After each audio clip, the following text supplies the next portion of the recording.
Hello বন্ধুরা, আমার আরেকটি নতুন ভিডিওতে আপনাদের সকলকে ওয়েলকাম জানাই। 7-8 মাস আগে সম্পূর্ণ জৈব পদ্ধতিতে লাগানো এই ড্রাগন গাছগুলোতে প্রথমবার ডাল ভরে ভরে অসংখ্য কুড়ি এসেছিল।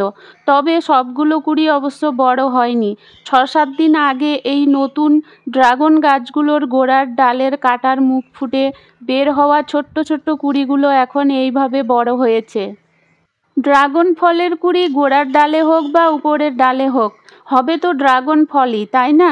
অবশ্য দুটো কুড়ি এই ড্রাগন গাছের নতুন ডালেও এসছে। আসলে আমি এই ড্রাগন গাছগুলো থেকে এবছর ফল নিতে চাইনি। গাছগুলোকে আগে সুস্থ সবল এবং ঝোপালো করে তুলতে চেয়েছিলাম। তাই এই চারাগুলো লাগানোর পর সঠিক সময়ে সঠিক নিয়মে ডাল ছাঁটাই করে এসছি।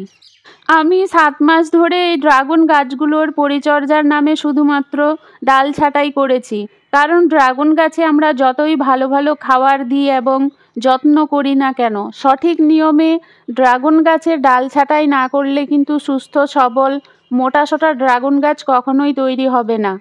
এই বালতির ড্রাগন গাছেও যে কুড়ি এসেছিল সেটা আমি আগে দেখতে পাইনি। কুড়িগুলো বেশ কিছুটা বড় হওয়ার পর দেখতে পেয়েছি।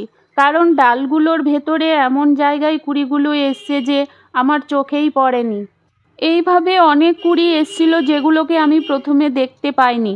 তবে কুড়িগুলোকে দেখতে পেয়ে যে আমি ভীষণ খুশি হয়েছি তা কিন্তু না।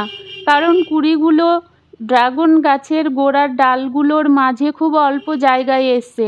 এই ছোট্ট জায়গাতে কুড়িগুলো কিভাবে ফুল হয়ে ফুটবে আর কিভাবেই বা ফলে পরিণত হয়ে বড় হবে। তাই যে সমস্ত কুড়িগুলো এইভাবে খুব অল্প জায়গাতে এসছে সেগুলোকে আজকে কেটে ফেলবো।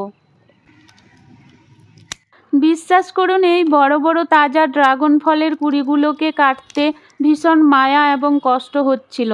আমরা একটি গাছ লাগিয়ে তাকে ভালোবেসে যত্ন পরিচর্যা করে বড় করে তুলি ফুল ফল পাওয়ার আশায়।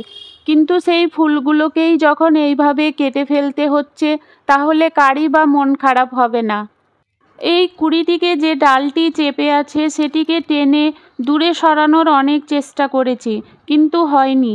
বেশি টানাটানি করতে গিয়ে ডালটি ক্ষতিগ্রস্ত হওয়ার হাত থেকে কোনো রকমে বেঁচে গেছে। ডালটি ভালো থাকলে পরের বছর অসংখ্য ফুল ফল পেয়ে যাব। তাই এই কুড়িটিকেও কেটে ফেললাম।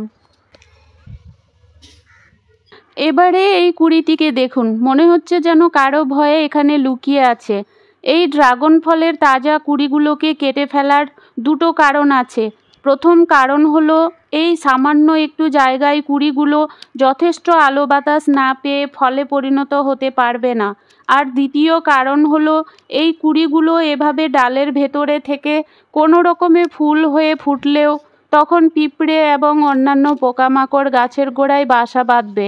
এবং এখন যেহেতু মাঝে মাঝেই বৃষ্টি পড়ছে, তাই বৃষ্টির জল ফুলগুলোতে পড়ার ফলে ফুলে ফাঙ্গাস লাগতে পারে। আর ফুলের ফাঙ্গাস থেকে ড্রাগন গাছের গোড়ার ডালগুলোতেও ফাঙ্গাস লেগে যেতে পারে। তাই আমার মতে এই কুড়িগুলোকে কেটে ফেলাই ভালো। গাছগুলো সুস্থ থাকলে পরের বছর আশা করি অনেক ফুল ফল পেয়ে যাব। একটি স্ট্রাকচারের নিচে থাকা এই 4টি বালতির ড্রাগন গাছের মধ্যে শুধু একটি বালতির ড্রাগন গাছে প্রথম এই দুটো কুড়ি এসছে। এই কুড়ি দুটোরও একই অবস্থা।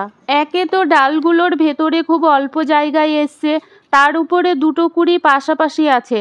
তাই এই কুড়ি দুটোকে কাটতেও ভীষণ অসুবিধা হচ্ছিল।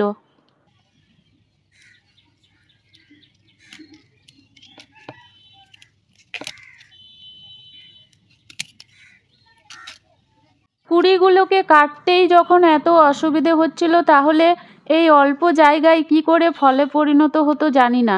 যাক, অবশেষে কুড়ি দুটোকে কেটে বের করা গেল।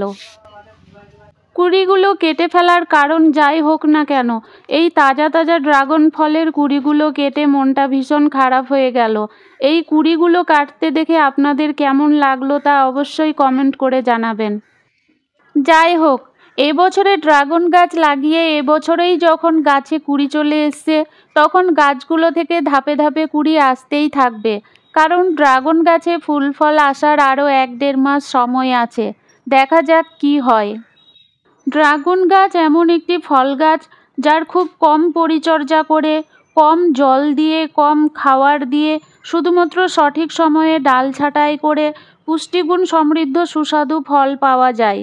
তাই বলবো সবাই একটি করে ড্রাগন গাছ লাগান এবং পুষ্টিগুণ সমৃদ্ধ ফল খান। আহারে, আমার সাধের ড্রাগন গাছের 5টি ফুল নষ্ট হয়ে গেল। তবে কোনো ব্যাপার না, গাছগুলো সুস্থ থাকলে এইভাবে ঝুড়ি ঝুড়ি ড্রাগন ফলের কুঁড়ি আসতে থাকবে। ভিডিওটি ভালো লাগলে অবশ্যই লাইক কমেন্ট করবেন এবং চ্যানেলটিকে সাবস্ক্রাইব করে পাশে থাকবেন। ভিডিওটি দেখার জন্য অসংখ্য ধন্যবাদ।